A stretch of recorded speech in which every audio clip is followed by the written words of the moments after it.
الحمد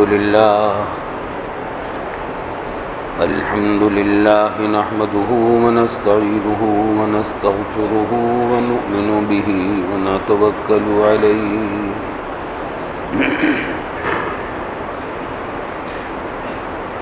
ونعوذ بالله من شرور أنفسنا ومن سيئات أعمالنا من يهده الله فلا مضل له ومن يضلله فلا هادي له ونشهد أن لا إله إلا الله وحده لا شريك له ونشهد أن سيدنا وسندنا ومولانا محمدا عبده ورسوله صلى الله تعالى عليه وعلى آله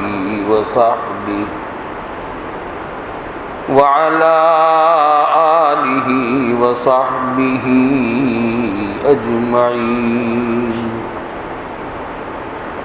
وسلم تسليما كثيرا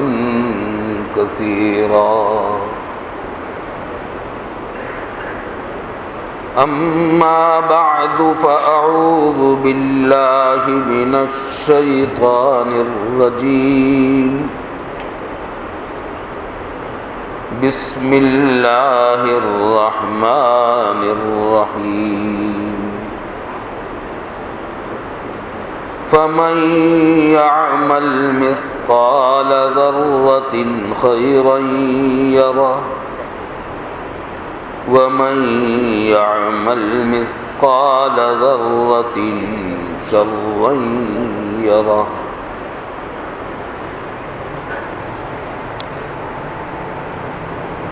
بزرگان محترم اور برادران عزیز، اللہ رب العالمین نے رمضان کی یہ دولت عطا فرمائی، رمضان کی یہ لیل و نہار، یہ شب و روز عطا فرمائے۔ یہ خود اتنا بڑا کرم ہے اللہ رب العالمین کا، جس پر شکر ادا ہو نہیں سکتا۔ تصور کریں تو اپنے گرد و پیش میں نظر ڈالیں تو کتنے چہرے ہمارے سامنے ایسے آئیں گے تصور میں، جو پچھلے رمضان میں ہمارے ساتھ تھے، روزوں میں ساتھ تھے، یا تراویح میں ساتھ تھے، یا اعتکاف میں ساتھ تھے، یا نمازوں میں ساتھ تھے، لیکن آج وہ اللہ کو پیارے ہو گئے، ہم سے جدا ہو چکے۔ خود اسی رمضان میں کتنے پیارے ہم سے رخصت ہو گئے، کتنے واقعات۔ محترم صدیق سولیجہ صاحب کی اہلیہ محترمہ کا بھی حال میں انتقال ہو گیا، اور کتنے واقعات رمضان میں پیش آ گئے۔ یہ اللہ کا کرم ہے، احسان ہے کہ اس نے ہمیں رمضان تک زندہ بھی رکھا، رمضان کے یہ لیل و نہار بھی عطا فرما دیے، روزوں کی توفیق بھی دی، ختم قرآن کی سعادت بھی اللہ تعالیٰ نے عطا کر دی۔ اپنے بزرگوں سے ہم نے جو سیکھا ان میں ایک بات بڑے اہم ہے، بڑی گر کی بات ہے، اور آسان ہے، اور مفید بے انتہا ہے۔ وہ یہ کہ اللہ کی جو نعمت جب کبھی مل جائے، وہ تو نعمتیں تو بارش کی طرح برستی ہی رہتی ہیں ہر وقت، لیکن جس نعمت کی طرف دھیان ہو جائے، جو نعمت یاد آ جائے، فوراً دو کام کر لیا کریں۔ بہت آسان، پیسہ خرچ نہیں ہوتا، وقت خرچ نہیں ہوتا، محنت خرچ نہیں ہوتی، اور فائدہ اس کا اتنا زبردست ہے کہ اس کی کوئی حد و انتہا نہیں ہے۔ وہ یہ کہ ایک تو اللہ کا شکر ادا کر دیا کرے کہ یا اللہ تیرا شکر ہے، چاہے الحمدللہ عربی میں کہہ دو، یا اللہم لک الحمد ولک الشکر کہہ دو، اور چاہو تو اپنی زبان میں کہہ دو۔ ہمارا رب تو ہماری سب کی زبانیں جانتا سمجھتا ہے، اپنے رب سے کہہ دو یا اللہ آپ کا شکر ہے، چپکے سے کہہ دو یا اللہ آپ کا شکر ہے۔ اور ساتھ ساتھ ایک کام اور کر لیں، وہ بھی بہت آسان ہے، اللہ سے معافی مانگ لیں، استغفار کر لیں، استغفر اللہ، یا اللہ آپ کی تو نعمتیں اتنی ہیں مگر میری کوتاہیاں اور گناہ کتنے ہیں، اس کے باوجود آپ نے یہ نعمت عطا فرما دی، الحمدللہ استغفر اللہ۔ یہ دو کلمے ہیں، تیر بہدف ہے مولوی صاحب، دین اور دنیا کی کامیابی کا راز ہے۔ شکر سے نعمتوں میں اضافہ ہوتا ہے، جتنا شکر کرتے جاؤ گے نعمت بڑھتی چلی جائے گی۔ لئن شکرتم لأزیدنکم، اگر تم نے میرا شکر ادا کیا تو میں تمہیں اور دوں گا، اور یہ نہیں کہا کہ کیا دوں گا، العزیز زیادہ دوں گا اور دوں گا، کوئی حد و انتہا نہیں ہے اس کے دینے کی، وہ داتا ایسا ہے کہ اس کے خزانوں میں کمی نہیں آتی دینے سے۔ شکر کرتے جاؤ، نعمتوں میں اضافہ کراتے جاؤ، نعمتیں بڑھتی چلی جائیں گی، دین کی نعمت ملے یا دنیا کی نعمت ملے۔ اللہ نے ہمیں رمضان کے روزے عطا کیے، تراویح عطا فرمائی، تراویح کی توفیق دی، ختم قرآن کی توفیق عطا فرمائی، یہ ثواب اللہ نے ہم کو عطا فرمایا۔ اللہم لک الحمد ولک الشکر، یا اللہ آپ کا شکر ہے۔ اچھا یہ بتائیے ان کاموں میں سے کوئی کام ہمارے بس کا تھا؟ رمضان تک زندہ رہتے ہمارے لیے ممکن بس میں تھا، اور رمضان میں تک پہنچ بھی جاتے تو روزہ رکھنے تک زندہ رہتے، روزہ پورا کر سکتے، ایک روزہ بھی پورا کر سکتے، اور ایک روزہ کر لیا تھا تو دوسرا روزہ کر سکتے، زندہ بھی رہتے یا نہ رہتے، ہر آن ہر لمحے یہ امکان تھا کہ ہم رخصت ہمیں بلا لیا جائے۔ اللہ رب العالمین نے مسلسل زندہ رکھا اور یہاں تک پہنچا دیا، اور آج اللہ نے ہمارے 28 روزے بھی پورے کروا دیے، اور قرآن کریم کے ختم کی سعادت بھی ہم کو عطا فرما دی۔ ان کاموں میں سے کوئی چیز ہمارے بس کی نہیں تھی اگر رب کریم کا خاص کرم نہ ہوتا۔ اللہم لک الحمد ولک الشکر، تو شکر تو اس بات کا، اور استغفار اس کا کہ اس رمضان کے اندر بھی ہم سے پتہ نہیں کتنے گناہ ہوتے رہے، کتنی کوتاہیاں ہوتی رہیں، کتنی غلطیاں ہوتی رہیں، نیتوں میں بھی غلطیاں خرابیاں آ جاتی ہیں، عمل میں بھی کوتاہیاں ہو جاتی ہیں، طریقہ کار میں بھی غلطیاں ہو جاتی ہیں، اور گناہ بھی ہو جاتے ہیں۔ اللہ پناہ میں رکھے۔ شیطان اگرچہ قید کر دیا جاتا ہے رمضان میں، اور اس کے ساری ذریت قید کر دی جاتی ہے، جتنے سرکش جنات ہوتے ہیں شیاطین وہ سب قید کر دیے جاتے ہیں تاکہ اللہ کے بندوں کو وہ بہکا نہ سکے۔ لیکن گناہ پھر بھی ہوتے رہتے ہیں، گناہ پھر بھی ہوتے رہتے ہیں۔ وجہ اس کی یہ ہے کہ شیطان نفس کو ذریعہ بناتا ہے گناہ کروانے کا، شیطان بہکاتا ہے انسان کو، وہ اتنا بہکا چکا ہوتا ہے پورے 11 مہینے میں ہمیں کہ اگر وہ رمضان میں وہ پوری چھٹی کرے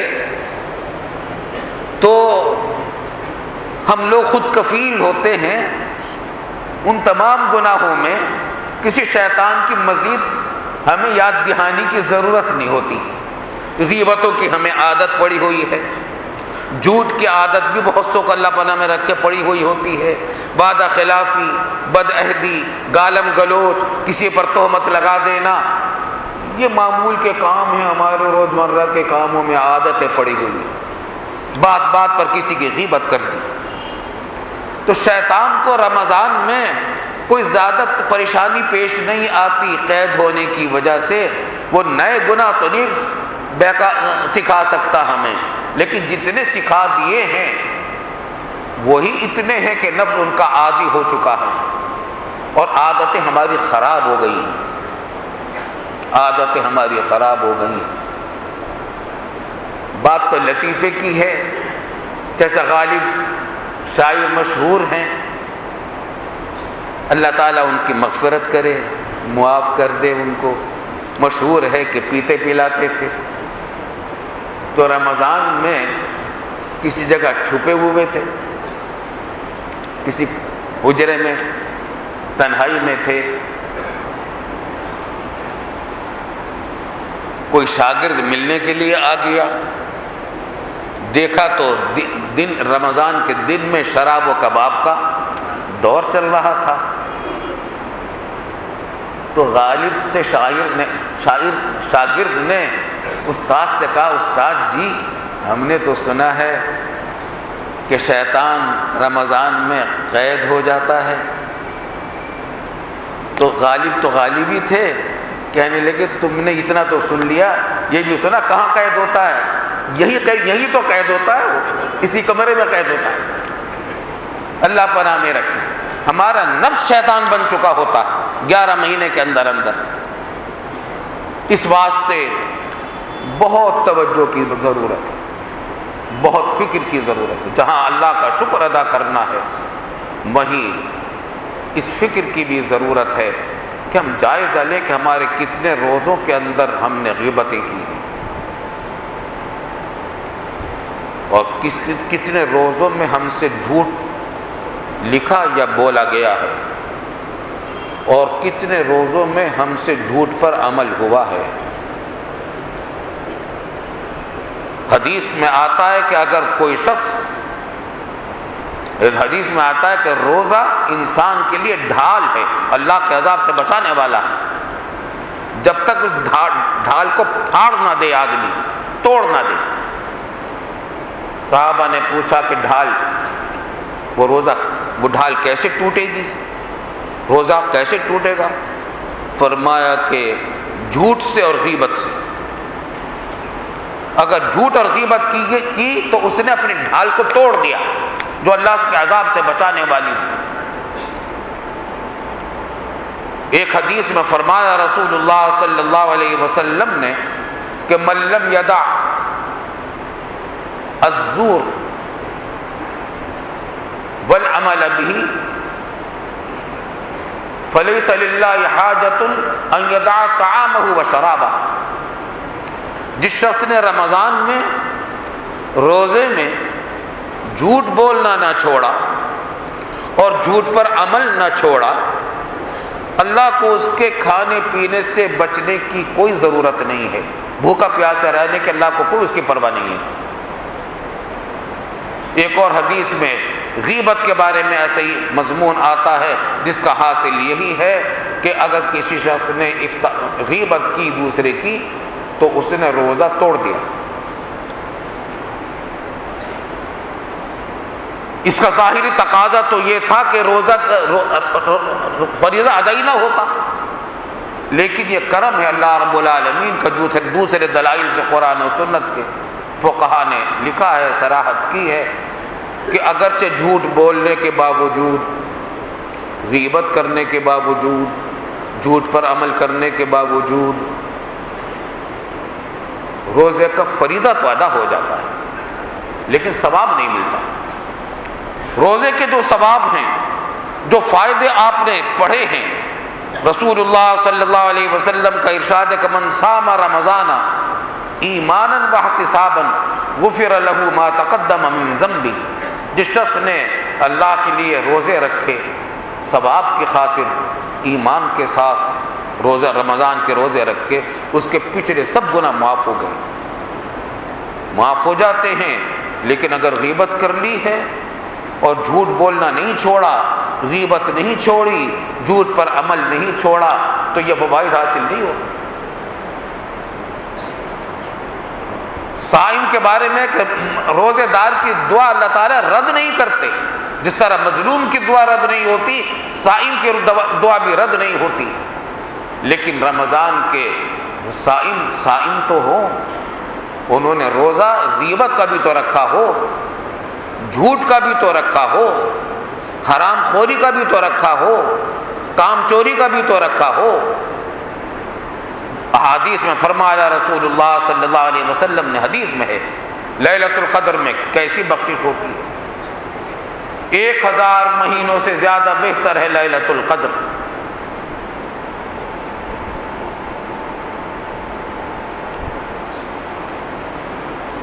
1000 مہینے کی عبادت سے بھی زیادہ فائدہ ہوتا ہے لیلۃ القدر میں عبادت کرنے کا، اور 1000 مہینے تقریباً 83 سال کی برابر بنتے ہیں۔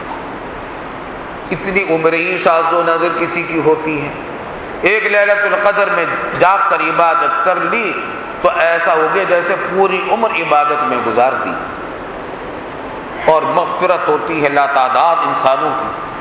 رمضان کے اندر لاتعداد مسلمانوں کی بخشش ہوتی ہے، بڑے بڑے گناہ گاروں کی بخششیں ہو جاتی ہیں۔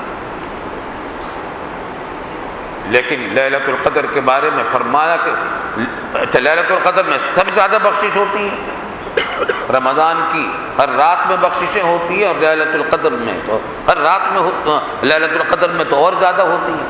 لیکن لیلۃ القدر میں بھی چند افراد کے بارے میں فرمایا کہ ان کی مغفرت نہیں ہوتی، وہ ایسے بد نصیب ہیں، ان کی مغفرت نہیں ہوتی۔ ایک وہ شخص جو شراب کا دھتی ہو، شراب کی عادت ہے، چھوڑتا نہیں، رمضان میں بھی نہیں چھوڑا اس نے، اللہ پناہ میں رکھے، اللہ پناہ میں رکھے۔ ایک وہ شخص جو اپنے والدین کا نافرمان ہو، بدسلوکی کرنے والا ہو ماں باپ کے ساتھ۔ ایک وہ شخص جو قطع رحمی کرنے والا ہو، رشتہ داروں کے ساتھ اچھا سلوک نہ کرتا ہو، بدسلوکی کرتا ہو۔ اور ایک وہ شخص جو کسی دوسرے انسان کے ساتھ کینہ رکھتا ہو، دشمنی رکھتا ہو، کہ اس فکر میں ہو کہ کس طرح اس کو نقصان پہنچا دوں، خود پہنچا دوں یا کوئی اور پہنچا دے، اس کوشش میں ہو کہ کوئی نقصان پہنچا دے اس کو، کینہ رکھتا ہو۔ کینہ ور کی بخشش نہیں ہوتی۔ دو آدمیوں کے درمیان اگر کینہ ہے، دونوں کی بخشش نہیں ہوگی جب تک آپس میں وہ صلح نہ کر لیں۔ اللہ کے فضل و کرم سے اللہ نے ہمیں رمضان عطا فرمایا، شکر نہیں ادا کر سکتے، اس واسطے آج کا دن خاص طور سے اس احتساب کی بھی رات ہے۔ یہ آج 29ویں شب ہے، ہو سکتا ہے کہ یہی شب لیلۃ القدر ہو، اور کچھ نہیں پتا کہ ہم میں سے کتنوں کی یہ آخری لیلۃ القدر ہوگی، کتنوں کا آخری رمضان ہے، کتنوں کا آخری ختم قرآن ہے، کتنوں کا یہ آخری روزے ہیں، کچھ نہیں پتا اس کا نمبر کب آ جائے گا۔ قبر تو منتظر ہے، قبر تو روز ندا دیتی ہے، ہمیں معلوم نہ ہو کہ ہم کہاں جانے والے ہیں، ہمیں جگہ کہاں ملنے والی ہے، قبر کو معلوم ہے کہ کون میرے پاس آنے والا ہے۔ احادیث میں آتا ہے کہ روزانہ وہ آواز لگاتی ہے کہ میں انتظار میں ہوں تیرے، تو آ جا، میں تنہائیوں کا گھر ہوں، تاریکیوں کا اندھیریوں کا گھر ہوں، میں تیرے انتظار میں ہوں۔ قبر کو خبر ہے، ملک الموت کو بھی 1 سال پہلے سے اطلاع مل جاتی ہے کہ کس کی روح قبض کرنی ہے۔ کچھ نہیں پتا ملک الموت کے پاس جو فہرست پہنچی ہے اس میں ہم میں سے کس کس کا نام ہے۔ اس واسطے یہ دن ہے آج اس بات کا کہ ہم اپنے اعمال کا جائزہ لیں، رمضان ہم نے کیسا گزارا، روزے ہم نے کیسے رکھے، تلاوت قرآن ہم نے کیسی کی، زکوٰۃ ہم نے پوری ادا کی یا نہیں کی، کوئی زکوٰۃ باقی تو نہیں رہ گئی، اور کہیں خدا نخواستہ ایسا تو نہیں ہوا، کسی نے ایسا تو نہیں کر لیا کہ مستحق زکوٰۃ کا نہیں تھا، جھوٹ بول کر زکوٰۃ لے لی، اور مستحق زکوٰۃ نہیں تھا زکوٰۃ لے لی۔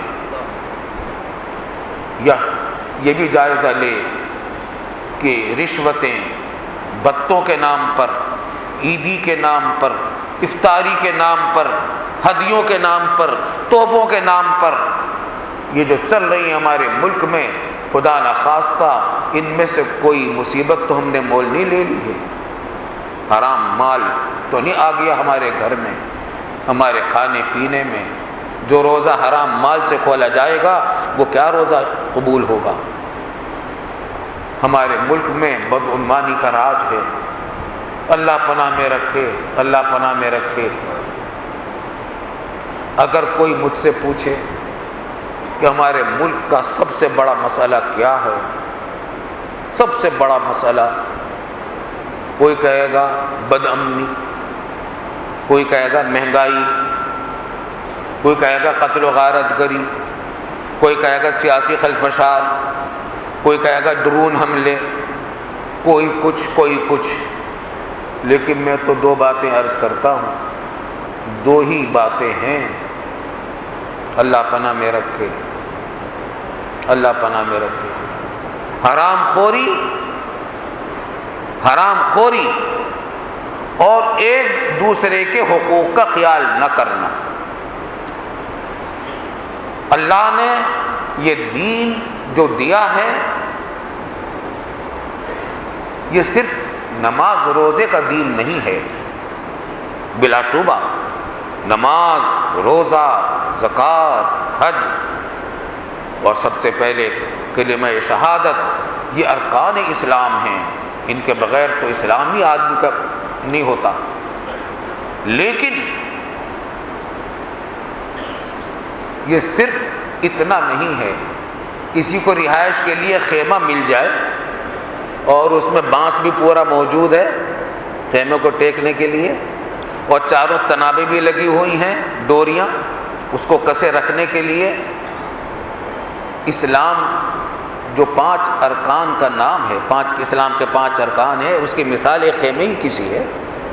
کلمہ شہادت یہ بڑا بانسا ہے، اور چاروں ڈوریاں نماز، زکوٰۃ، روزہ اور حج ہیں۔ اگر کسی کے پاس یہ خیمہ ہے، خیمہ تو ہے، الحمدللہ ہے، بہت بڑی نعمت ہے، لیکن کیا اگر کہ آپ کو رہنے کے لیے بس یہ خیمہ مل جائے اور اس میں کچھ نہ ہو، نہ اس کی حفاظت ان کا کوئی انتظام ہو چوروں ڈاکوؤں سے حفاظت کے لیے، نہ سانپ بچھوؤں کی آمد کو روکنے کا کوئی سامان ہو، نہ بیٹھنے کے لیے کرسی، میز، چارپائی، گدا، لحاف، کوئی چیز، چادر، کوئی کپڑا ہو، کچھ نہ ہو، اور بالکل خالی ہو، نہ برتن، نہ کھانے پینے کی چیز، بتائیے وہاں کوئی زندہ رہے گا؟ ایسے مکان پر راضی ہے کوئی؟ ایک لطیفہ پھر یاد آ گیا۔ مشکل یہ ہے کہ اصل میں لطیفوں میں ہمیں وقت نہیں گزارنا چاہیے، لیکن بعض اوقات یاد آ جاتا ہے۔ ایک چور گیا کسی گھر میں، تو سردیوں کی راتیں تھیں، 2 کمرے تھے اس گھر میں، ایک صحن تھا، چھوٹا سا باورچی خانہ، غسل خانہ، بیت الخلا، سارے میں دیکھ لیا، کوئی آدمی نہ آدمزاد، خالی، کوئی ٹارچ اس کے پاس تھی، کوئی سامان نہیں، نہ کوئی فرنیچر، نہ کوئی چارپائی، نہ کوئی میز، نہ کرسی، نہ برتن، نہ چولہا، نہ کوئی کپڑا، نہ چادر، کچھ نہیں، بالکل خالی، صاف پڑا ہوا۔ تو یہ بڑا تعجب ہوا کہ عجیب، گھر میں آ گیا میں۔ اچھا، یہ واپس جانے کا ارادہ کر ہی رہا تھا کہ ایک آدمی کے کچھ خراٹے کی سی آواز آئی، غور سے دیکھا تو ایک دیوار کے قریب میں ایک آدمی پڑا ہوا سو رہا ہے۔ اور وہ بھی عجیب غریب آدمی تھا، نہ اوپر کوئی چادر، نہ نیچے کوئی چادر، نہ تکیہ۔ تو یہ چور جو تھا، چور جو ہے اس میں بدشگونی سمجھتے ہیں کہ کسی گھر میں جائیں اور پھر کچھ واپس نہ، کچھ لے کر نہ جائیں، بدشگونی سمجھتے ہیں۔ خیر اس نے دیکھا کہ جب یہ آدمی یہاں موجود ہے تو کچھ نہ کچھ تو اس کے پاس ہوگا، چلو پہننے کے لیے نہیں، کھانے کے لیے کچھ ہوگا، دیکھوں۔ خیر غور سے دیکھا تو کونے کے اندر ایک ڈھیری آٹے کی رکھی ہوئی تھی، آٹے کی، وہ بھی کسی برتن میں، کسی تھیلے میں نہیں، ڈھیری پڑی ہوئی تھی۔ سوچا کہ چلو ٹھیک ہے یہی لے کر جاؤں۔ اس نے وہاں اپنی چادر اتار کے بچھا دی اور آٹا ڈالنے کے لیے اس کی طرف جو مڑا آٹے کی طرف، تو اس نے کروٹ لے لی اس چادر کے اوپر۔ وہ جو سو رہا تھا اس نے کروٹ لے لی اس چادر کے اوپر، اور وہ چادر بھی پھنس گئی، لینے کے دینے پڑ گئے۔ ابھی الگ کو بیٹھ گیا کہ چلو یہ کروٹ اسے ہٹائے تو میں اپنی چادر لے کے جاؤں، مگر وہ تو خراٹے میں خراٹے لے رہا تھا، گہری نیند سو رہا تھا۔ بہت دیر تک دیکھتا رہا، انتظار میں رہا۔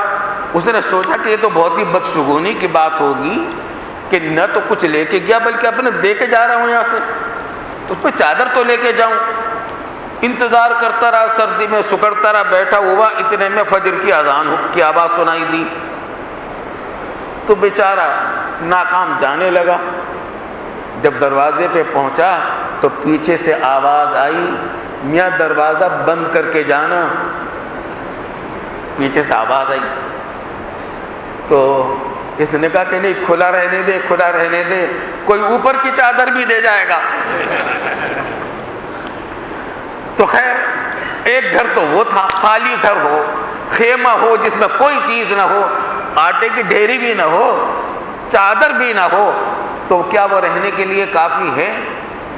بلا شبہ بڑی عبادت، یہ 5 ارکان بڑی عبادت، زبردست عبادتیں ہیں ہماری، لیکن جنت میں جانے کا، جنت میں رہنے کا، جہنم سے بچنے کا، قبر کے عذاب سے بچنے کا، دنیا کی مصیبتوں سے بچنے کا کوئی سامان نہیں ہے۔ وہ سامان اگر کرنا ہے تو اللہ رب العالمین کے اس دین پر عمل کرنا پڑے گا۔ وہ سارے کام کرنے پڑیں گے جو قرآن میں بتائے گئے، بہت سارے کام چھوڑنے پڑیں گے جن کو روکا گیا، وہ سارے کام کرنے پڑیں گے جو رسول اللہ صلی اللہ علیہ وسلم نے جن کی تاکید فرمائی، وہ سارے کام چھوڑنے پڑیں گے جن کو ناجائز قرار دیا گیا۔ تو یہ سمجھ لینا کہ بس ہم نے روزے رکھ لیے، جنت کا ٹکٹ مل گیا، یہ بڑی بھول کی بات ہے۔ آج احتساب کی رات سمجھیے، آج کی رات لیلۃ القدر ہو سکتی ہے اور آخری طاق رات ہے۔ جائزہ لیں، اپنے گناہوں سے توبہ کریں، گناہوں سے توبہ کریں۔ سب سے پہلی بات تو یہ اللہ پناہ میں رکھیں شراب کی عادت۔ اللہ کے فضل و کرم سے ہمارے معاشرے میں بہت کم لوگ ایسے ہیں جو اس مصیبت میں مبتلا ہیں، ان کے لیے ہم دعا کریں اللہ تعالیٰ ان کو اس مصیبت سے نجات دے اور ان کو توبہ کی توفیق عطا فرما دے۔ لیکن ایسے بہت سے لوگ ہیں جن کے آپس میں تعلقات خراب، ماں باپ کے نافرمان، العیاذ باللہ، ماں باپ کے ساتھ بدسلوکی کرنے والے ہیں۔ یہ بڑی خوفناک چیز ہے۔ یاد رکھیے اکبر الکبائر جو حضور صلی اللہ علیہ وسلم نے گنوائے ہیں، کبیرہ، ایک تو صغیرہ گناہ ہوتے ہیں، پھر کبیرہ گناہ ہوتے ہیں۔ کبیرہ گناہوں میں بھی سب سے بڑے کبیرہ گناہ جو ہیں وہ چند گنوائے آپ نے، ان میں سب سے پہلے اللہ کے ساتھ شریک ٹھہرانا، شرک، اس کے بعد والدین کی نافرمانی کا ذکر ہے۔ شرک کے بعد سب سے پہلے جو اکبر الکبائر میں والدین کی ساتھ بدسلوکی ہے۔ ادھر قرآن حکیم میں حکم دیا کہ وَاعْبُدُوا اللَّهَ وَلَا تُشْرِكُوا بِهِ شَيْئًا وَبِالْوَالِدَيْنِ إِحْسَانًا، اللہ کی بندگی کرو، اس کے ساتھ کسی کو شریک نہ ٹھہراؤ، اور ماں باپ کے ساتھ اچھا سلوک کرو۔ تو دیکھیے اللہ تعالیٰ نے توحید کے بعد سب سے پہلا حکم اللہ توحید اور عبادت کے بعد، اللہ تعالیٰ کی بندگی اور عبادت کے بعد سب سے پہلا حکم ماں باپ کے بارے میں دیا کہ ان کے ساتھ حسن سلوک کرو، اور شرک کے بعد سب سے بدترین گناہ جس کو شمار کروایا وہ والدین کے ساتھ بدسلوکی۔ اللہ پناہ میں رکھے، یہ خوفناک چیز ہے، اس سے بہت بچنے کی اور ڈرنے کی ضرورت ہے۔ قرآن کریم میں جگہ جگہ والدین کا کتنی بار ذکر کیا گیا۔ قرآن کریم میں فرمایا وَاخْفِضْ لَهُمَا جَنَاحَ الذُّلِّ، اللہ اکبر، وَقَضَىٰ رَبُّكَ أَلَّا تَعْبُدُوا إِلَّا إِيَّاهُ وَبِالْوَالِدَيْنِ إِحْسَانًا، فیصلہ کیا اللہ نے کہ اللہ کے سوا کسی کی بندگی نہ کرو، کسی کی عبادت نہ کرو، کسی کی پرستش نہ کرو، وَبِالْوَالِدَيْنِ إِحْسَانًا، اور والدین کے ساتھ احسان کا معاملہ کرو۔ وَبِالْوَالِدَيْنِ إِحْسَانًا، آگے اِمَّا يَبْلُغَنَّ عِندَكَ الْكِبَرَ أَحَدُهُمَا أَوْ كِلَاهُمَا، اللہ اکبر، اگر ان وہ ماں باپ تمہارے پاس بڑھاپے کو پہنچ جائیں، او احداہما، یا ان میں سے کوئی ایک بڑھاپے کو پہنچ جائے، اما یبلغن عندک الکبر احدہما او کلاہما فلا تقل لہما اف، تو ان کو اف بھی نہ کہنا، اف بھی نہ کہنا، ولا تنہرہما، اور ان کو جھڑکنا بھی نہیں، وقل لہما قولا کریما، اور ان سے اچھی بات کرنا، واخفض لہما جناح الذل، اور ان کے سامنے اپنے بازو نیچے کر کے بیٹھو، نیچے کر کے یوں نہ بیٹھو، بازو اپنے کندھے اونچے کر کے نہ بیٹھو، اونچے کر کے نہ بات کرو، بات کرو تو اپنے کندھے جھکا کے بات کرو ماں باپ سے، واخفض لہما جناح الذل، تواضع اور انکساری کے ساتھ اپنے کندھے نیچے کر کے رکھو جب ماں باپ سے بات کرو، واخفض لہما جناح الذل من الرحمہ، محبت کے ساتھ، واخفض لہما جناح الذل من رحمتہ وقل رب ارحمہما کما ربیانی صغیرا، اور یوں کہو کہ اللہ ان پر رحم فرما جس طرح کہ مجھے انہوں نے بچپن میں پالا تھا اور مجھ پر رحم کیا تھا انہوں نے۔ یہ ایک بڑا مسئلہ ہے، یہ معمولی مسئلہ نہیں، ہمارے معاشرے کا اچھا خاصا بڑا مسئلہ ہے مولوی۔ یہ الحمدللہ بہت بڑی تعداد مسلمانوں کے، ہمارے بھائیوں کی اس بات کا لحاظ رکھتی ہے، کیونکہ ایمان کا تقاضا ہے ماں باپ کی تعظیم اور تکریم، لیکن اس میں کچھ پیچیدگیاں پیدا ہوتی ہیں، کچھ مسائل پیدا ہوتے ہیں، اچھا ہے ذرا ان کو بھی سمجھ لیا جائے۔ بعض لوگوں کو یہ پیچیدگی پیدا ہوتی ہے کہ مثلا ماں باپ ہیں وہ روزہ نہیں رکھتے، نماز نہیں پڑھتے، اولاد چاہتی ہے کہ نماز پڑھیں، روزے رکھیں، اب کیا کریں؟ شریعت کا حکم یہ بھی ہے کہ امر بالمعروف کریں، نہی عن المنکر کریں، کوئی گناہ کر رہا ہے تو اس کو روکنے کی کوشش کریں، نیکیاں پھیلانے کی کوشش کریں۔ اب ماں باپ کے ساتھ کیا معاملہ کریں؟ تو اس معاملے میں سمجھ لیجیے مسئلہ، بہت لوگ پریشان رہتے ہیں۔ مسئلہ یہ ہے کہ ایک مرتبہ نرمی سے، ادب اور احترام کے ساتھ، وہی بالکل جھک کر، بیٹا بن کر، خوشامد کر کے ماں سے، باپ سے بات کر لیں۔ کوئی گناہ وہ کرتے ہیں ان سے کہہ دیں کہ خطرناک بات ہے، اللہ کے ہاں اس کا جواب دینا پڑے گا، نماز پڑھ لیا کریں، اس کا سوال۔ ایک دو مرتبہ نرمی سے، احترام کے ساتھ، ادب کا پورا پاس کر کے ان سے کہہ دیں۔ ایک آدھ مرتبہ اور یاد دہانی کرا دیں، جب یہ امید ہو کہ اچھے موڈ میں ہوں گے، برا نہیں مانیں گے، یاد دہانی کرا دیا کریں۔ پھر بھی نہ مانتے، اب صبر کریں، ان کے ادب میں کمی نہ کریں، احترام میں کمی نہ کریں، ان کے ساتھ اتنے سلوک میں کمی نہ کریں، اللہ میں سے دعا کرتے رہے، یا اللہ ان پر رحم فرما دے، ان کو ہدایت عطا فرما دے۔ اب آگے آپ کا کام نہیں ہے ان کو زیادہ استاد بننے کا اور مربی بننا آپ کا کام نہیں ہے، مبلغ بننا آپ کا کام نہیں ہے۔ اب آپ بیٹے ہی بن کر رہیں اور دعا کرتے رہیں ان کے واسطے۔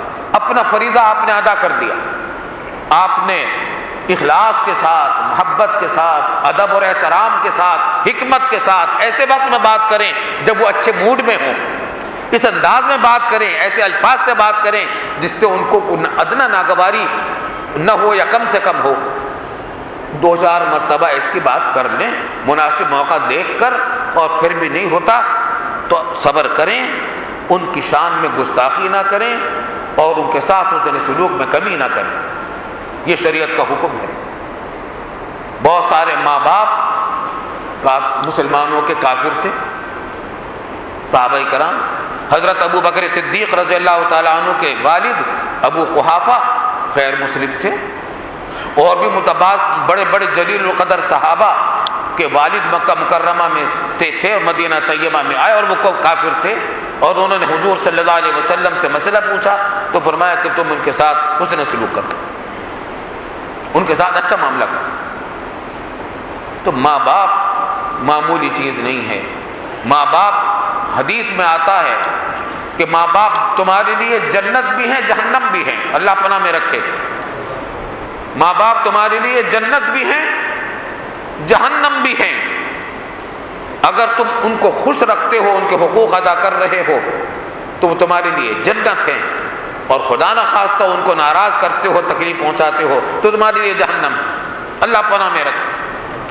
لیلۃ القدر میں بھی جن کی بخشش نہیں ہوتی ان میں سے ایک وہ بد نصیب ہیں جو ماں باپ کے ساتھ نافرمانی کرنے والے اور بدسلوکی کرنے والے ہیں۔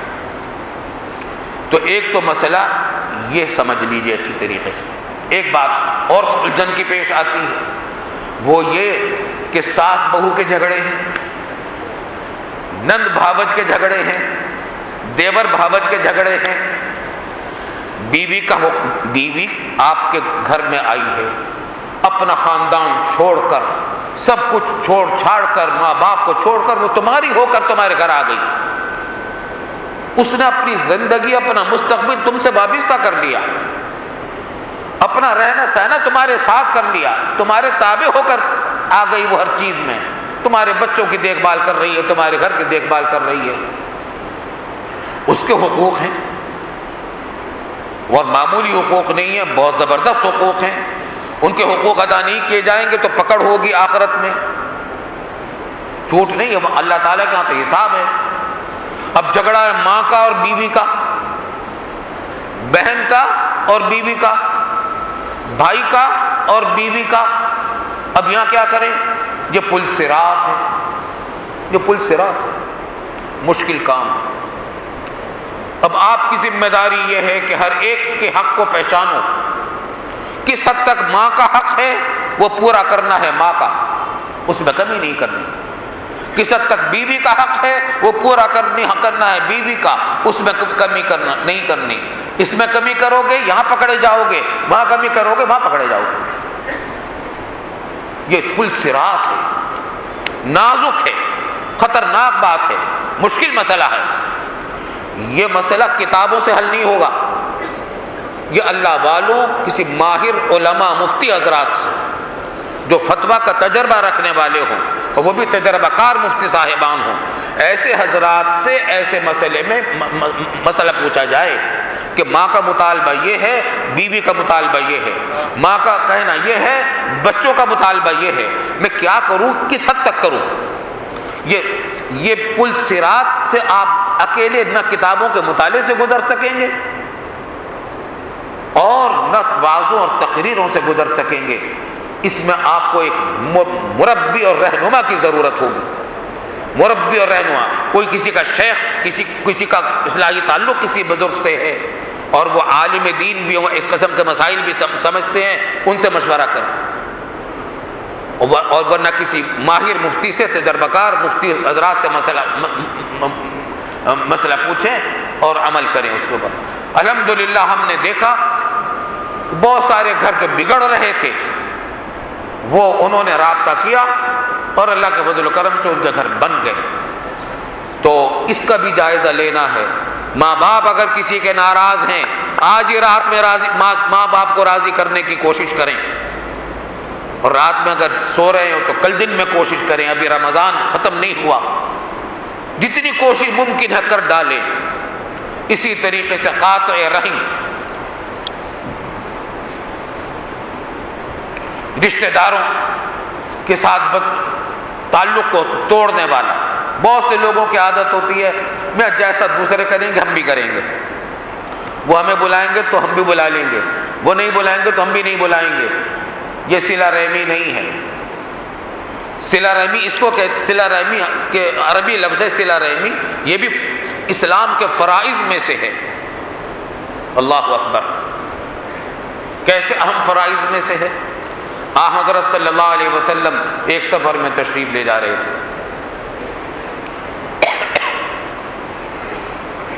ایک اعرابی، اچھا اور بھی صحابہ کرام ساتھ تھے. ایک اعرابی بدو ادھر سامنے آ گیا سامنے، اور آ کر رسول اللہ صلی اللہ علیہ وسلم کی ناقہ کی باغ کو، ناقہ کی نکیل کو پکڑ لیا، باگڈور کو پکڑ لیا. نکیل کو پکڑنے کا مطلب یہ کہ زبردستی روک دیا اونٹنے کو. یہ ایسا ہی ہے جیسا کوئی آپ بائیسیکل پر جا رہے ہو، کوئی آدمی آپ سے کوئی بات کرنا چاہتا ہے تو بات تو کرتا نہیں بلکہ آپ کے بریک لگا دیتا ہے، ہینڈل پکڑ کے بریک لگا دے سائیکل کا.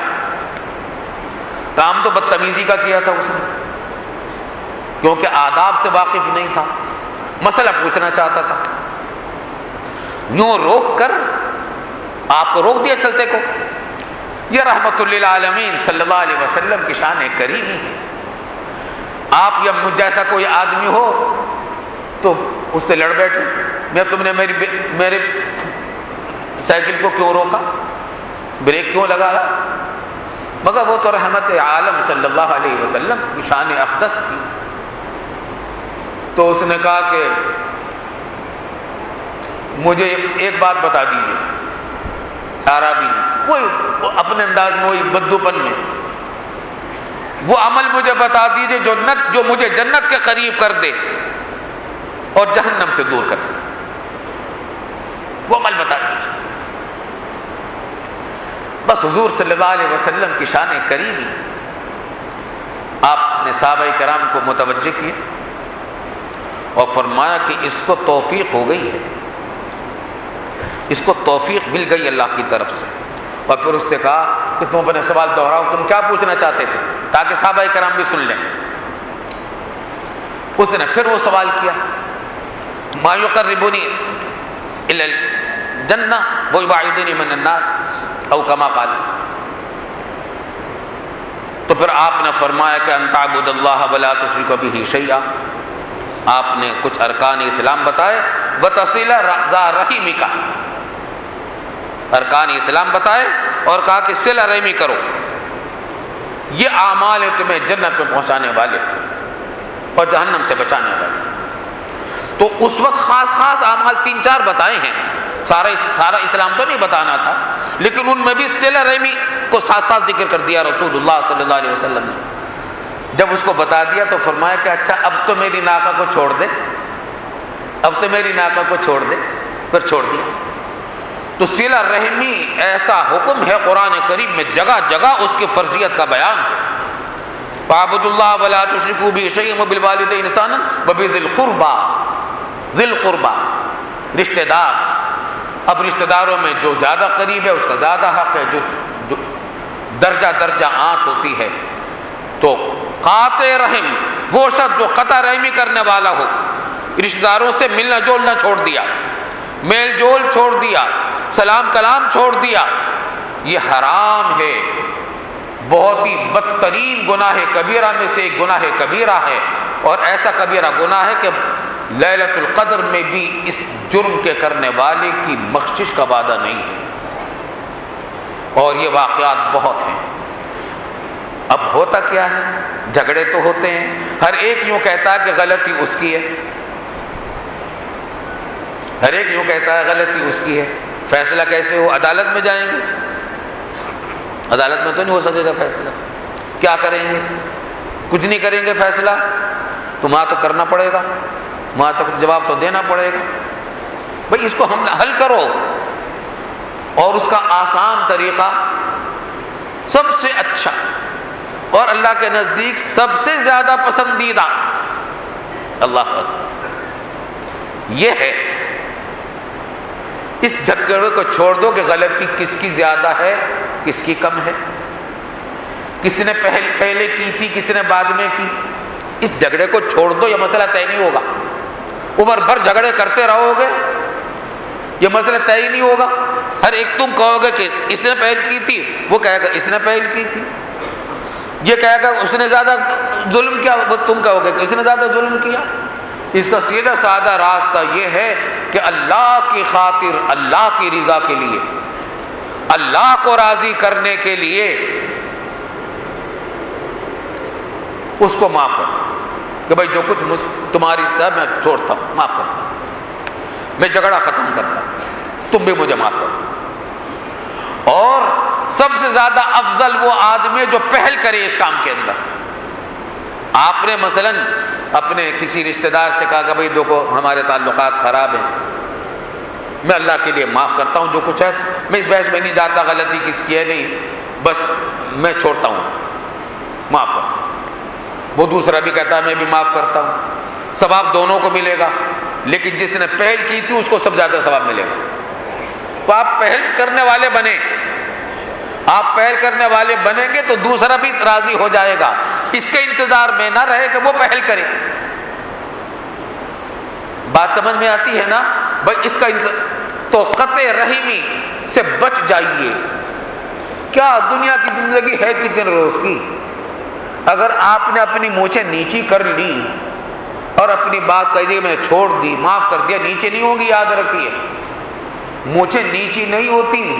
آپ اللہ کی خاطر جب اپنی مونچھیں نیچی کریں، آپ دیکھ لیں گے کہ نتائج اس کے نتیجے میں اس کے برعکس نکلیں گے، عزت آپ کو ملے گی، بلندی آپ کو ملے گی، اور اللہ کا قرب آپ کو نصیب ہوگا۔ تو اس کے انتظار میں نہ رہے کہ کوئی فیصلہ کرے گا، نہیں بھائی جھگڑ دو، بھائی ہم بھائی ہیں، رشتہ دار ہیں، جھگڑا ختم کرتے ہیں، اس کو چھوڑیں کہ غلطی کس نے کی، پہل کی کس نے کی، بھائی تم مجھے معاف کر دو، میرے سے جس دن غلطی ہو اس کو معاف کر دو، اور میں بھی دل سے معاف کرتا ہوں، دوسرا بھی راضی ہو جائے گا انشاءاللہ۔ پھر اس پر معلوم ہے کیا انعام ہے؟ معلوم ہے کیا انعام ہے؟ فرمایا رسول اللہ صلی اللہ علیہ وسلم نے، اللہ انا زعیم ببیت فی ربض الجنہ لمن ترک المراء وہو محق۔ جو آدمی، دو آدمیوں کے درمیان جھگڑا ہے اور ایک آدمی حق پر ہے، وہ حق پر ہونے کے باوجود جھگڑے کو چھوڑ دے، جھگڑا کو ختم کر دے، میں اس کے لیے ضامن ہوں۔ حضور صلی اللہ علیہ وسلم فرما رہے ہیں، کون؟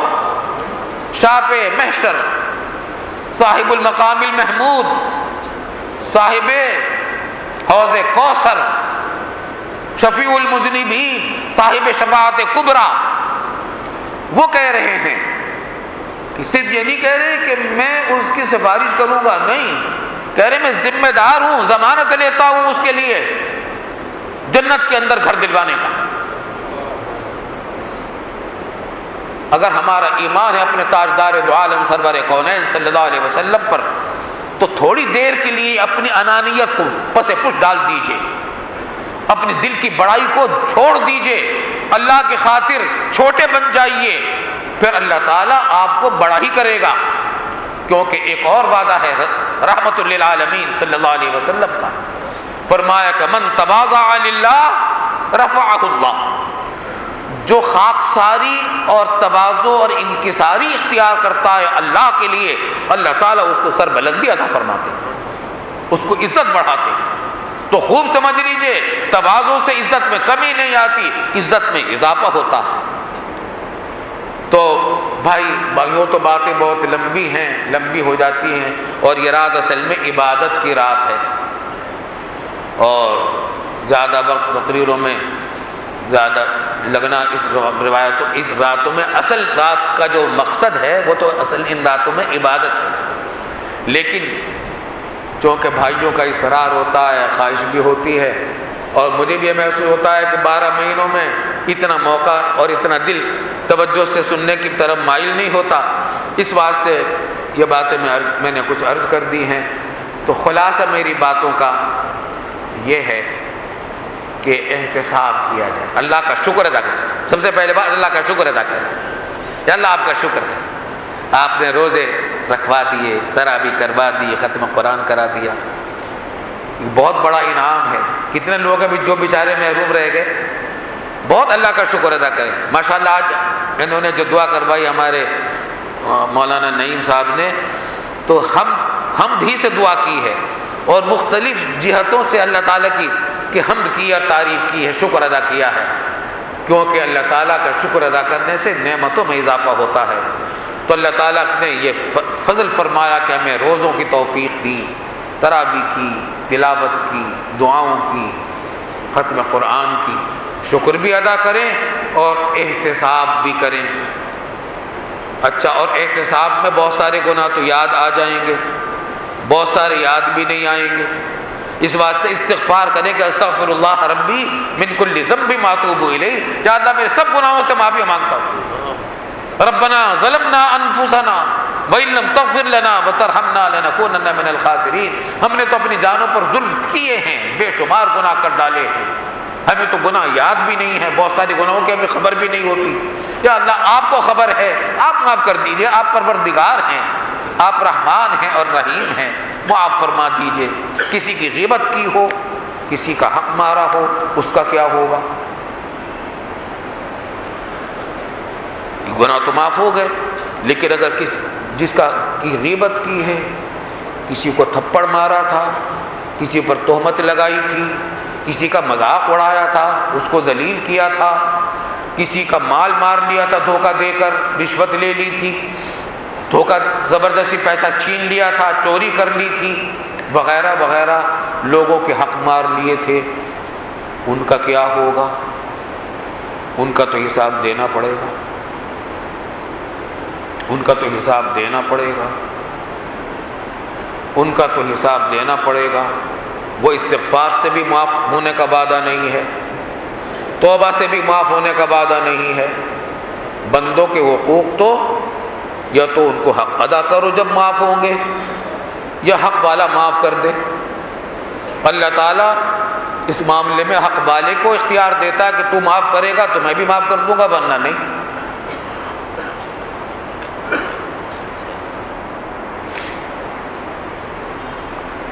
حدیث شریف میں آتا ہے، صحابہ کرام سے پوچھا کہ تم مفلس کس کو کہتے ہو، کس کو سمجھتے ہو؟ صحابہ کرام نے عرض کیا کہ مفلس ہم اس کو کہتے ہیں جس کے پاس پیسے نہ ہو، فقیر ہو، مسکین ہو۔ فرمایا کہ وہ تو خیر ہے ہی، لیکن اصل مفلس تو وہ ہے جو آخرت میں آئے گا بہت ساری عبادتیں لے کر، روزے، نمازیں، زکاتیں، حج، عمرے، تسبیحات، ذکر، تلاوت، سجدے، بہت عبادتیں لے کر آئے گا، انبار کے انبار ہوں گے عبادتوں کے، لیکن جب حساب ہونے لگے گا، اعمال کا وزن ہونے لگے گا، تو ادھر سے آدمی آئے گا کہ اس نے مجھے دنیا میں تھپڑ مارا تھا، اس کا بدلہ مجھے دلوایا جائے۔ آخرت میں تو سب کا بدلہ ملے گا، حساب انصاف ہوگا، وہاں کسی کے ساتھ نا انصافی نہیں ہوگی۔ حکم ہوگا کہ اس کی اتنی نیکیاں اس کو دے دو، دوسرا آئے گا کہ اس نے مجھے میری غیبت کی تھی، تیسرا آئے گا کہ اس نے مجھے ذلیل کیا تھا، چوتھا آئے گا کہ اس نے مجھے تہمت لگائی تھی، پانچواں آئے گا کہ اس نے مجھے تھپڑ مارا تھا، چھٹا آئے گا کہ اس نے میرا مال چھینا تھا، وغیرہ وغیرہ۔ لوگ آتے جائیں گے اور حکم ہوتا جائے گا کہ اس کو اتنی نیکیاں دے دو، اس کو اتنی نیکیاں دے دو، اس کو اتنی نیکیاں دے دو، اس کی نیکیاں بڑھتی جائیں گی حقداروں کے اندر، اور حقدار آتے رہیں گے کہ اس نے میرا مال چھینا تھا، چوری کی تھی، دھوکہ دے کر پیسے لے لیے تھے، کم تول کر پیسے زیادہ لے لیے تھے، ملاوٹ کر کے پیسے زیادہ لے لیے تھے، وغیرہ وغیرہ، میراث پوری نہیں دی تھی، میراث میں سے قبضہ کر لیا تھا، میری جائیداد پر قبضہ کر لیا تھا، طرح طرح کے قصے لے کر آئیں گے۔ سب کو حق دلوایا جائے گا، حکم ہوگا ہر ایک کو اس کے نیکیاں دے دو۔ وہاں روپیہ پیسہ نہیں ہوگا، ڈالر درہم و دینار نہیں ہوں گے، اعمال ہی وہاں کی کرنسی ہے، اسی پر نجات ہے۔ وہ کرنسی اب بٹ رہی ہے، بٹ جائے گی، بٹتے رہے گی، یہاں تک کہ ساری نیکیاں، سارے اعمال، ساری نیکیاں ختم ہو جائیں گی۔ لیکن حقدار پھر بھی آتے رہیں گے۔ اتنے لوگوں کا حق مارے تھے اس نے، تو اب حکم ہوگا کہ ان حقداروں کے گناہ اس کے اوپر ڈال دو، اتنے گناہ اس پر ڈال دو، اس کے گناہ اس پر ڈال دو، اتنے گناہ۔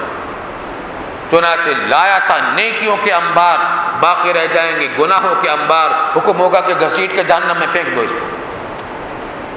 یہ ہے بندوں کے حقوق کا معاملہ۔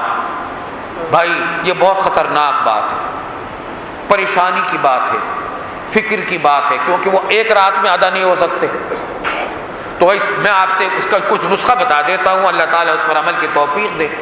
جو لوگ زندہ ہیں اور ان سے رابطہ ممکن ہے، ان سے معافی مانگو، ٹیلی فون کر کے، خط لکھ کے، ای میل کر کے، اب تو ذرائع بہت سارے ہیں، معافی مانگ لو، خدا کے لیے مجھے معاف کر۔ یہاں معافی مانگ لو گے تو ہو جائے گی، آخرت میں کوئی معاف نہیں کرے گا، یاد رکھیے، وہاں تو ہر ایک کو اپنی جان کی پڑی ہوگی۔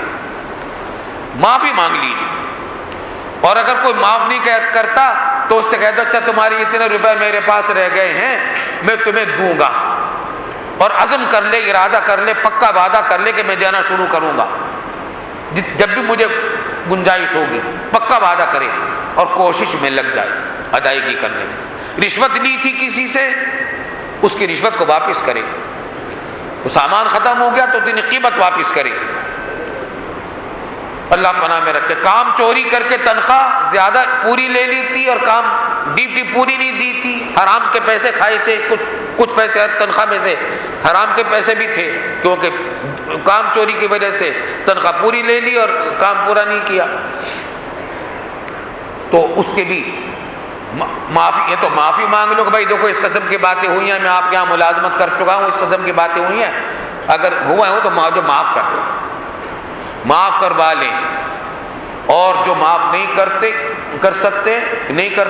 ان کی ادائیگی کا پکا وعدہ، ارادہ کر لیں، کوشش میں لگ جائیں، اللہ سے دعا بھی کریں کہ اللہ اس کو ادائیگی کروا دے۔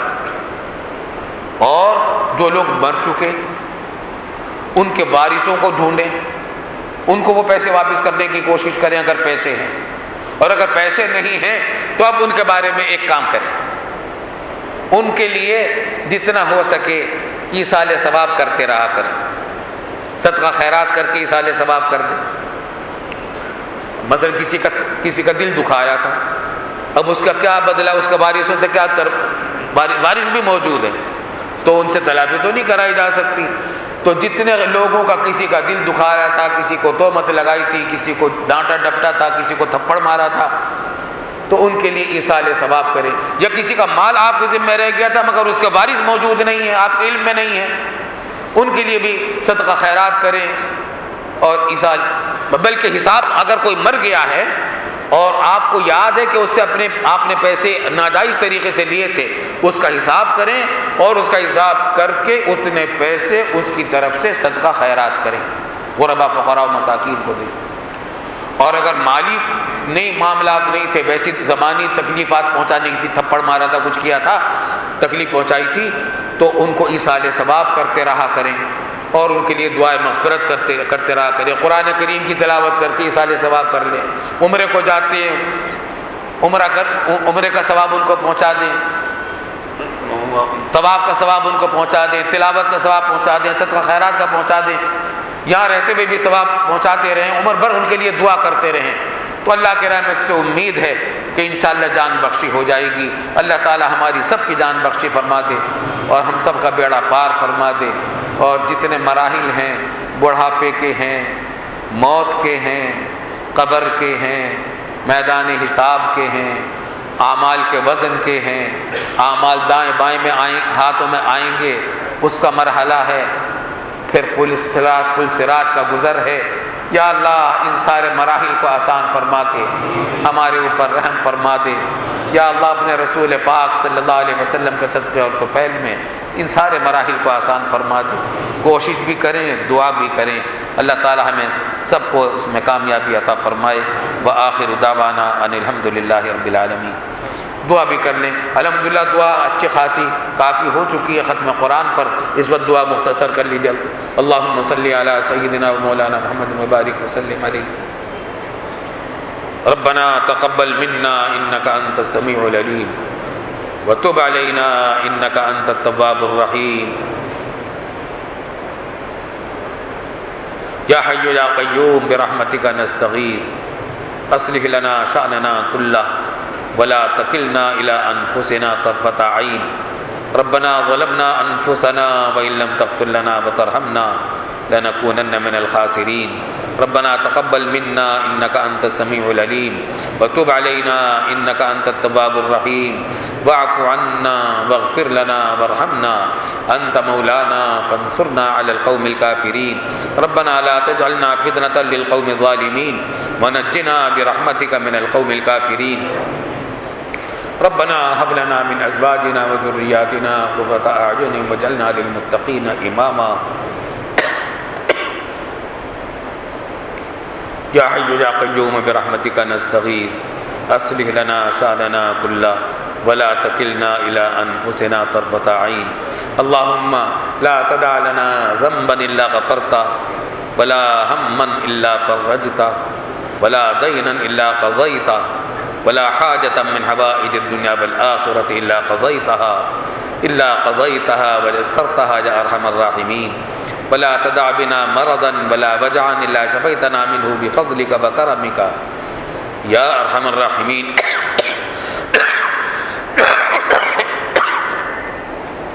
اللهم إنا نسألك تمام العافية ونسألك دوام العافية ونسألك الشكر على العافية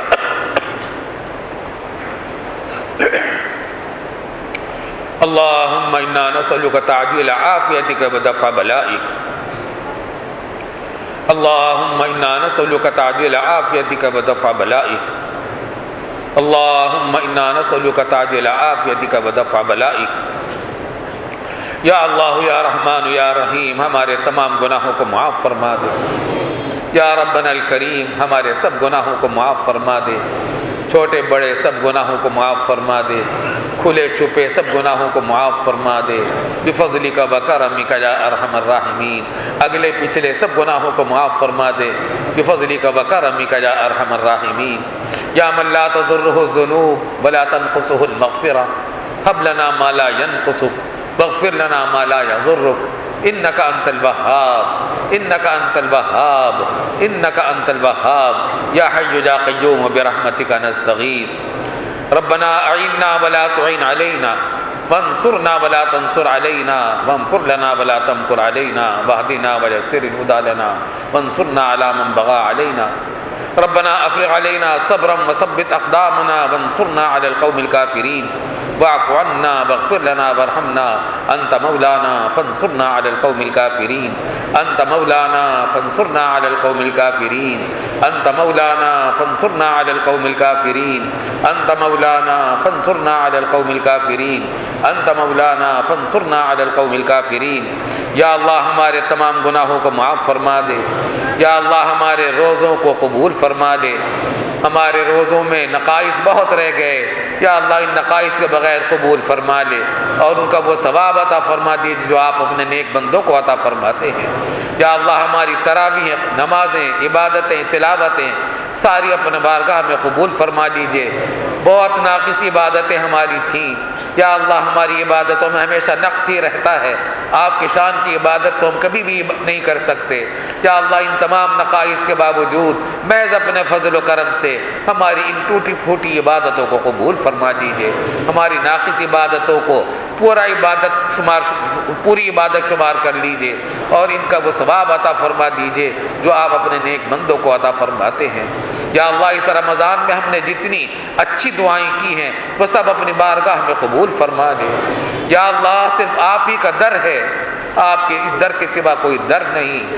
یا اللہ ہم آپ کے در کے بھکاری ہیں، یا کریم، یا اللہ ہم بھکاری ہیں آپ کے در کے۔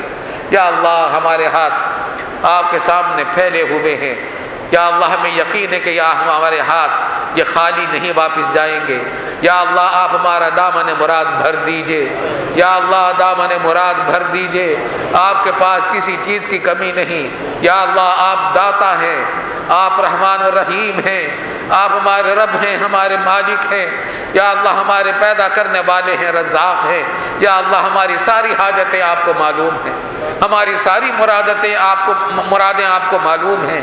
یا اللہ ہماری تمام جائز مرادیں اور حاجتیں اپنے فضل و کرم سے پوری فرما دیجئے۔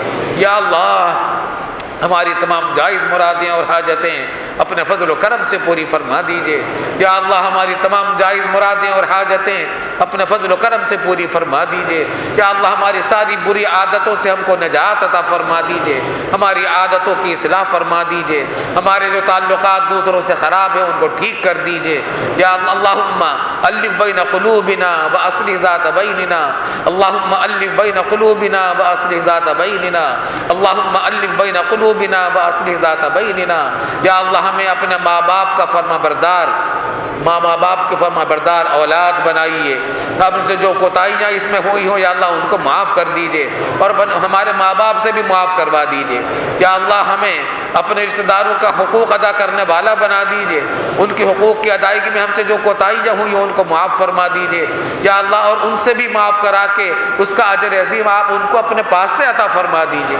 یا اللہ ان سے بھی معاف کروا دیجئے، آپ بھی معاف کر دیجئے، ان سے بھی معاف کرا کے اس کا اجر عظیم بھی ان کو اپنے پاس سے عطا فرما دیجئے بفضلک وکرمک یا ارحم الراحمین۔ اور بھی کسی مسلمان کا ہم نے دل دکھایا ہو، کسی کو کوئی تکلیف پہنچائی ہو، یا اللہ یا ارحم الراحمین کسی کو کوئی نقصان پہنچایا ہو، اپنے فضل و کرم سے اس کو معاف کر دیجئے، اور اس نقصان پہنچانے کی تلافی کی ہم کو توفیق عطا فرما دیجئے، اور جس چیز کی ہم تلافی خود نہ کر سکیں تو یا اللہ ان سے آپ معاف کروا دیجئے ہمارے لیے۔ یا اللہ آخرت میں تاکہ ہم سے وہ مطالبہ نہ کریں، اور اس کا اجر عظیم ان کو اپنے پاس سے عطا فرما دیجئے بفضلک وکرمک یا ارحم الراحمین۔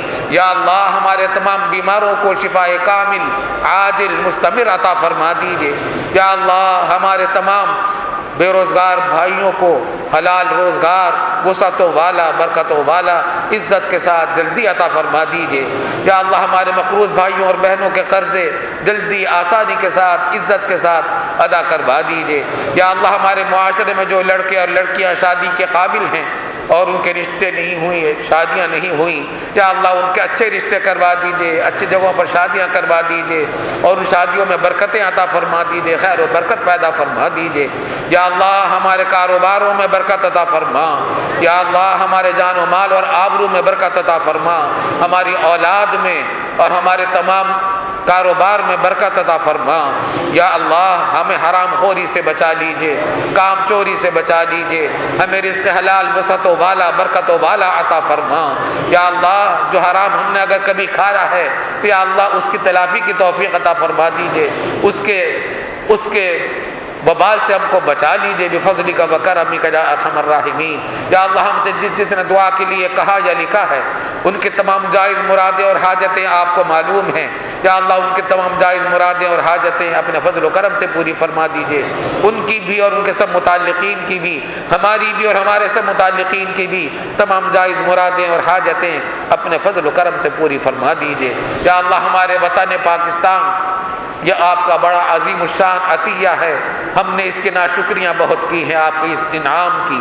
یا اللہ اس ناشکری کو معاف کر دیجئے، ہمارے وطن عزیز پاکستان کی حفاظت فرمائیے، یہاں سے مہنگائی کا خاتمہ فرما دیجئے، لا قانونیت کا خاتمہ فرما دیجئے، بیماریوں کو دور فرما دیجئے، مہنگائی کا خاتمہ فرما دیجئے، بے روزگاری کا خاتمہ فرما دیجئے، امن و امان قائم فرما دیجئے، یہاں کے عوام اور حکام کو ہدایت عطا فرما۔ یا اللہ پاکستان پاکستان کی حفاظت فرما، پاکستان کی جغرافیائی سرحدوں کی بھی حفاظت فرما، نظریاتی سرحدوں کی بھی حفاظت فرما، جہاں حق کا بول بالا فرما، اہل حق کو سربلندی عطا فرما، اور غیروں کی یا اللہ غیروں کی محکومی سے ہمیں محفوظ فرما دے۔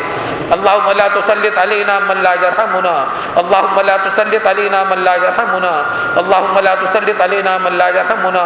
یا اللہ غیروں کی سازشوں سے ہمارے وطن عزیز کی حفاظت فرما، ہمارے مسلمانوں کی حفاظت فرما، ہمارے آزاد قبائل کی حفاظت فرما، مالا کنڈر سوات کی حفاظت فرما، پورے پاکستان کی حفاظت فرما۔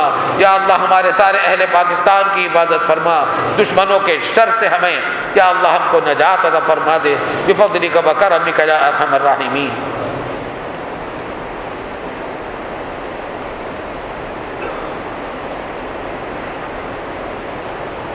یا اللہ مسلمانوں میں باہمی اتحاد و اتفاق پیدا فرما دے، یا اللہ باہمی اتحاد و اتفاق پیدا فرما دے، باہمی اتحاد و اتفاق اور محبت الفت پیدا فرما دے۔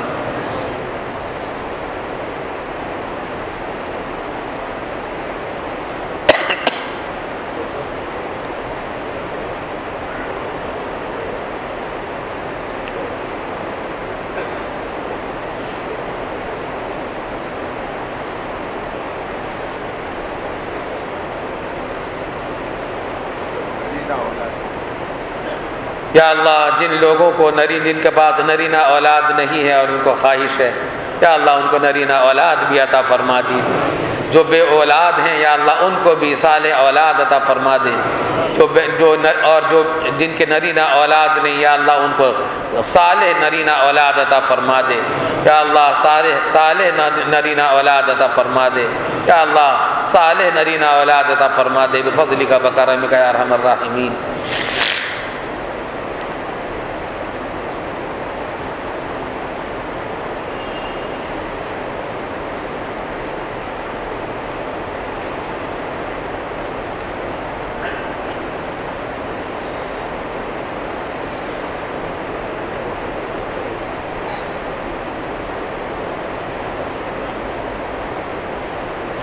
یا اللہ ہم نے رمضان میں جتنی بھی دعائیں کی ہیں جو صحیح دعائیں ہیں یا اللہ وہ سب اپنی بارگاہ میں قبول فرما لیجئے، ہماری سب کوتاہیوں کو معاف فرما دیجئے۔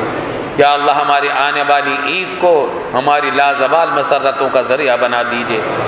یا اللہ پورے عالم اسلام میں، افغانستان میں، عراق میں، کشمیر میں، فلسطین میں، خود پاکستان میں مسلمانوں پر جو مظالم ہو رہے ہیں یا اللہ ان مظالم سے نجات عطا فرما دیجئے بفضلک وکرمک یا ارحم